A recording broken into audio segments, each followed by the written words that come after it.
Well, if you are here watching this video, you have either watched the English dev stream for Eternal Return Season 8, or you haven't yet, and that's completely fine because, yeah, well, it's not okay, but you know what I'm saying. Well, I am here to tell you all about the Season 8 dev stream that happened, whether it's on the Korean side of things or the North American side, since I ended up watching both of them.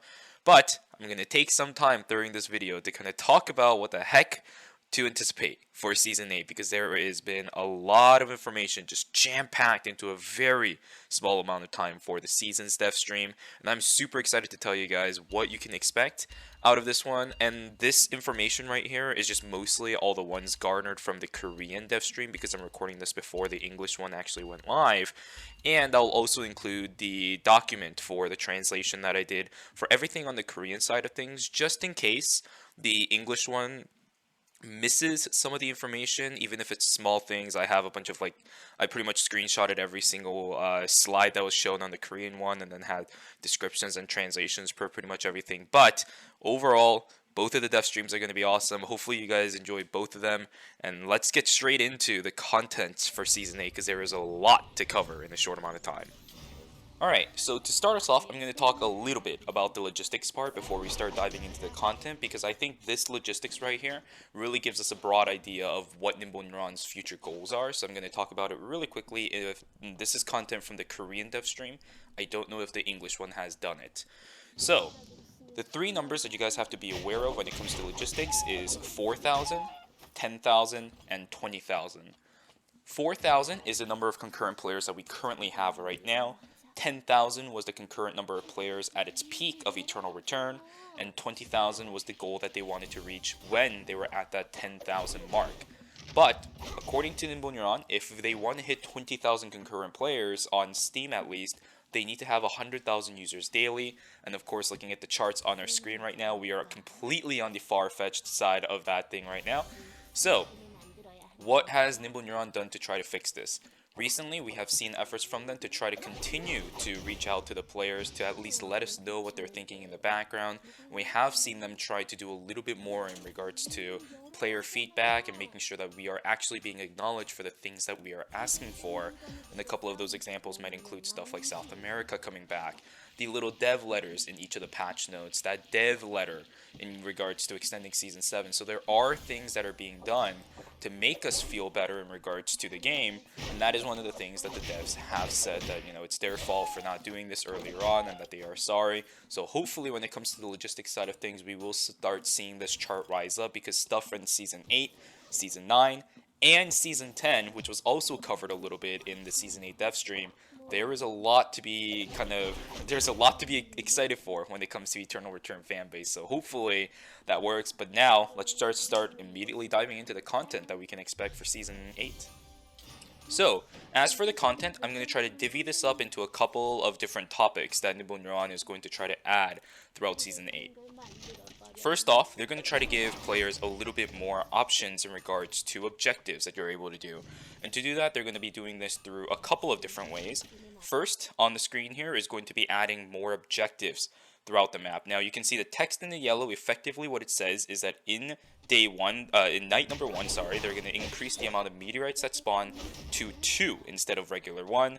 Day 2 is going to be 3 different battlefields. We'll talk about the battlefield later. And during night number 2, there will also be 2 meteorite spawns instead of 1. Second of all, they're going to try to reduce the amount of gaps between the legendary tier items as well as the epics. And on top of it, they're also going to allow regular animals to give you a certain amount of credits as well. Another thing that they did want to talk about, although I don't think it's confirmed as of yet, is talking potentially about returning Rng items dropping from wolves, which really is going to allow for people to have a lot more possibilities to start building up transitions instead of always having to contest for these objectives back and forth and back and forth. One last thing that I will also talk about here as well, there's a couple of other things that I could talk about, but this is a pretty big one, is that they're also going to add the possibility of disassembling legendary items to convert those into credits instead, that you can actually use to try to continue your progression towards the late game, and that's the screenshot on our screen right here as well. So overall, Nimble Neuron, with this Season 8 is going to provide a lot more different options to players, and as soon as I start talking about a lot of the content that's going to release in Season 8, you'll start to understand why I'm saying a lot of different options, because these small things kind of add up to the big picture that Nimble Neuron wants to do during Season 8, and that is to give players not just only one route to be able to be successful, but multiple routes and a little bit more of a defined way to reach your goal for the game, even if that changes a little bit throughout the game, or even if it changes drastically just due to the situation of the game. Nimble Neuron wants to give you a way to adjust into the situation that you're put under. Next up, fundamental game mechanics. That is the next topic we're going to be talking about, and even if you haven't watched the dev streams already, you might know about this because there has been quite the buzz and the big pitch of Season 8. And that is going to be the battlefield system. The battlefield system was something that was already discussed during the Season 7 stream, but Season 7 was primarily extended according to the dev letter in there that the battlefield system itself was very underperforming and not exactly at the place what they really wanted that to be. So they extended Season 7 to flesh the system out. Definitely looking at it right now compared to what was announced to us during the Season 7 dev stream, there has been a lot more added to it to make sure that this thing isn't something that either interrupts the game or makes it so that something crazy happens and it's just the main sole focus of the game. Now, it definitely is going to be, but maybe just the changes that we are seeing here right now, as well as some of the additions that are being added to the battlefield system, will allow that to not be overwhelming to the players, but also just give that slight edge to players to make sure that they are in the lead that they really are deserving if they do end up winning through that system. Another small thing that I will be talking about before I start diving a little bit more into the battlefield system, Nimble Neuron also wants to kind of make sure that the escape system is a little bit more solidified so that the flow of the big picture picture that I just posted is a lot more smoother and players have multiple ways to quote-unquote succeed throughout the game, even if it might not be the best case scenario, like, oh, I won the game. Oh, I got like 5 or 6 kills. Maybe I got second place, not exactly the best, but still a successful game. They're trying to open up options for people who aren't able to get to that point. They want to open up options for players who are way too far behind by, whether it's by their own fault or just the game situation at hand, they weren't able to control it. They want to give options for players. So a little bit more kind of emphasis on the escape system to make sure that the flow of the game, as well as options available for all the players, are going to be there and they're all going to be satisfying no matter which one you decide to go for. Alright, let's start talking about the battlefield because we have a ton of information that we need to cover in the very short amount of slides that we have. First of all, what is the battlefield? The battlefield is a set area after every Night 1 and the Night 2 phase where people are going to be encouraged to go into that area and fight other players that also decide to go to the battlefield to reap the rewards if you do end up winning. And to do this, during the Night 1 and Night 2 phase, you will see that 3 zones are usually going to close. This is very much in line with the basic game, but something that's going to be included with Season 8 is that one of those zones is going to be designated as the battlefield zone, and if you're in that zone when the day rolls over, you'll be sent over to the battlefield, and so will the other players. It's effectively an arena where you're going to have to fight up against those players while also utilizing some of the mechanics that I'll be talking about in just a moment here to try to win and get the last one standing position to reap the rewards that I will also be talking about after the battlefield is over. So then, let's talk about the rules of the battlefield before we start talking about the rewards. First of all, if you decide to go into the battlefield, you are there for good. If you try to leave the battlefield or if you try to run away from the battlefield before it ends, you will die.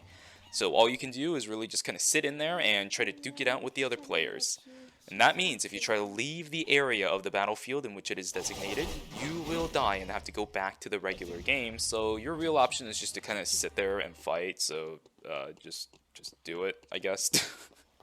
And secondly, as if you can take a look at the top of the screen here, you will see a separate timer system. Now this is the new nerve overflow gauge, and by doing a couple of other small objectives throughout the battlefield arena, you will be able to lower it. Now if that maxes out, then you will also die. So Try your best to try to keep that nerve overflow gauge down as much as possible. And again, even if you do die, even with the nerve overflow gauge, you will still be able to respawn back into the game. Now, the third and last one that kind of isn't really that big, but it also is big at the same time. If you do end up winning the battlefield arena that happens at night number 1 going into day number 2, you will not be able to enter into the next battlefield arena. So if you do end up winning the first one, you will not be allowed to enter the second one. And thank goodness for that, because it'd be terrifying to go up against somebody who won 2 battlefield arenas, because then it's pretty much GG. So, I know I just said that that was the third and the last one, but that's because I actually kind of forgot about this last one. So my fourth and final rule, technically, is the simple fact that there is going to be different types of battlefields. And whenever a new battlefield spawns in the game, they will be designated one of these field effects at random. The one at the very far left is the mobility field, and all players inside of that battlefield will feel a temporary movement speed increase as well as cooldown reduction inside of that zone.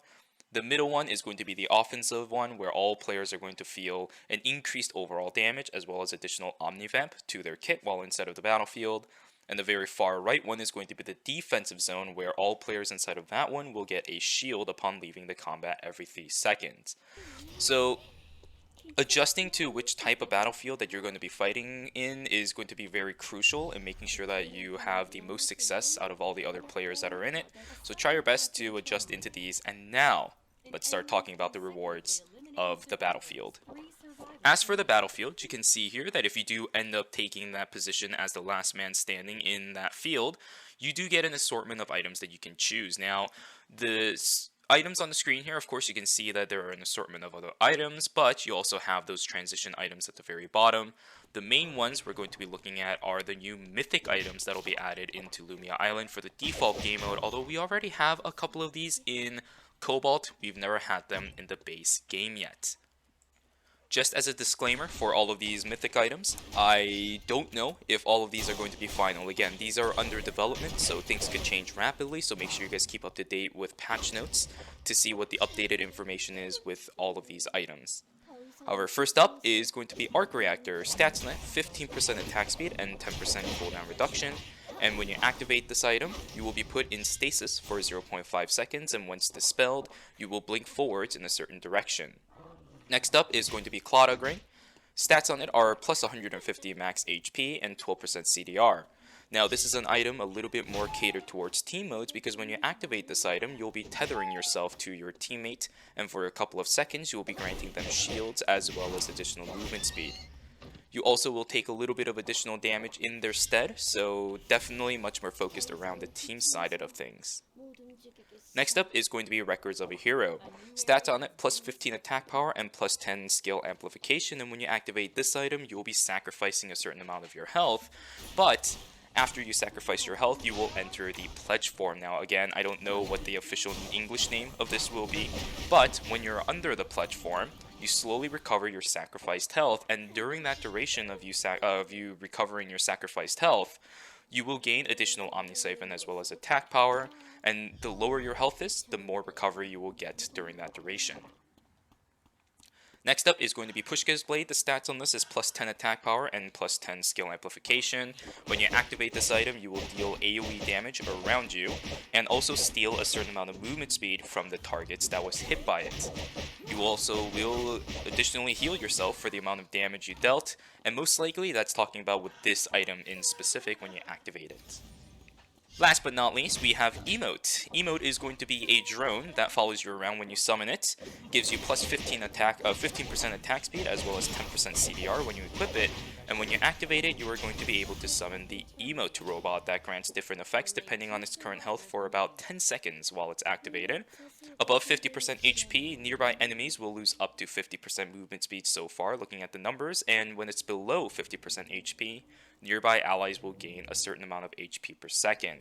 But the cooldown on this is 60 seconds right now, so you won't be able to permanently have it up, but looking at all these items, very, very strong in their own department, so these Mythic items definitely going to be important if you do end up winning the battlefield. So good luck when it comes to reaping the rewards of the battlefield, and remember, aside from this, you still have access to those transition items if you do really want to go for those instead. Now then, the content that we all have been waiting for, you've been waiting for it, I've been waiting for it, we've all been waiting for it. The skins and the characters that are going to be releasing. Now, if you would like a little bit more of an in-depth thing, of course you would have to check the dev stream and everything for that. But we have a lot of things coming through. First of all, let's talk about the battle pass for season 8 here. A little bit more kind of like pajama-ish themed, as you guys can see. And a couple of the skins here definitely looking pretty nice. So cool things happening there, and I'll just kind of cycle through some of the characters that are going to be releasing throughout season 8 and a couple of skins that'll also be releasing through season 9 while I kind of give my thoughts about what we're going to be seeing here in season 8. So, in my personal opinion, throughout what I've seen here in the dev stream for Season 8, I really like a lot of the content that's coming out, and the fact of the matter is, it seems like Nimble Neuron actively has a goal that they're going for. Now, their goal has never really been clear to us in regards to what they want in regards to the player numbers, but now we do. And looking at their numbers, it's definitely in a very dangerous spot, and that's not good for Nimble Neuron, that's not good for us, that's not really good for anybody. So, what I'm thinking is the simple fact that Nimble Neuron is going to be doing a lot more in the coming times to make sure that their goal is going to be met. Even if it might not be 100%, they're going to definitely try to raise their numbers. And a lot of the content that's released in Season 8 is going, in my opinion, to do that as long as they're flushed out and implemented correctly, because now pretty much everybody is a winner in the long run as long as you're able to utilize a lot of the content that they're going to be releasing in this season. I will also say though, of course, that's gonna be a fleshed out situation, and since if anyone's heard of this news, well, a lot of people have at this point, but the season 9 skins are all going to be event related, and they're all going to be free, because Season 9 is going to be heavily focused on the technical fixings of the game to prep for the eventual official release, in which the developers have also stated that will begin in Season 10. So our Season 10 will be the official Season 1, and that is when the game will actually release. So they're trying to play around that as well. So overall, I am liking what I'm seeing here. I really wish that it all works out in the end, because this game has so much potential left in it, and the developers genuinely seem super happy to be continuing to work on this game as long as they can.